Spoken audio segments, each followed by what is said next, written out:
Today I'm going to teach you how to zoom in with your drone. So this is a smooth zoom transition tutorial. That's what I'm titling it today.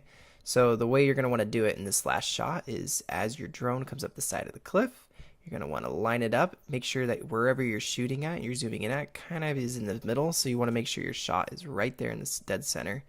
That will help your shot a lot better look like it's more realistic, or that it's zooming in. So as you find your correct spot, you're going to take your second shot and pull it up on top of your clip. Line it up right here. Now, as I showed you in the last video, this second clip was shot with my DSLR, and I was shooting with a telephoto lens, a 70 to 200 millimeter. This is supposed to fake that it's all one shot, except it's actually two shots. What you're going to want to do is add your smooth zoom transition. So if you don't have this transition, what you're going to want to do is you're going to want to get this from Ryan Nangle's channel. He gives this effect away for free, and he has super high quality stuff. So check his channel out, and I'll link it below.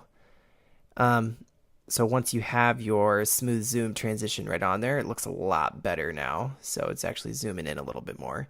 You're going to want to go up and go to your effects panel. You're going to want to type in handheld.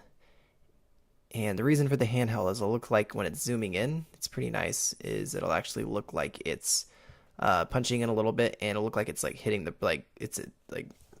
it'll look like it's punched in and it's like hitting the brakes like once it gets over there. So, so once that's in, I think your shot will be completed.